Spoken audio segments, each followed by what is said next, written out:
بسم اللہ الرحمن الرحیم۔ بیت الخلاء یعنی واش روم کی 3 سنتیں آج مزید عرض کرنی ہے۔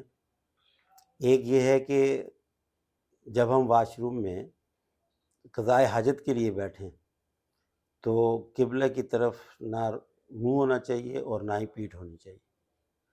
قبلہ کی طرف نہ تو منہ کر کے بیٹھیں اور نہ پیٹھ کر کے بیٹھیں، اس سے منع کیا گیا، ترمذی شریف کی حدیث۔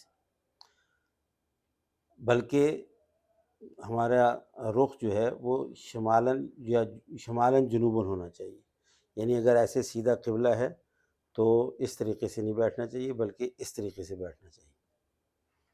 اور دوسری سنت آج کی یہ ہے کہ واش روم میں، بیت الخلاء میں کسی قسم کی کوئی بات نہیں کرنی چاہیے، اور حتیٰ کہ اللہ کا نام تک یا دعا تک یا کوئی ورد تک نہیں پڑھنا چاہیے۔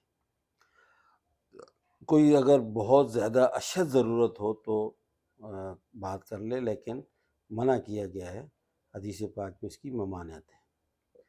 اور تیسری آج کی سنت یہ ہے کہ بیت الخلاء میں جب ہم قضائے حاجت سے فارغ ہو جائیں تو جو استنجا کرتے ہیں تو وہ سیدھے ہاتھ سے نہیں کرنا چاہیے، خلاف سنت، الٹے ہاتھ سے، خواہ چھوٹا استنجا کریں یا بڑا استنجا کریں، چھوٹے استنجے کی ضرورت ہو یا بڑے استنجے کی ضرورت ہو، سیدھا ہاتھ استعمال نہیں کرنا چاہیے، الٹے ہاتھ سے کرنا چاہیے۔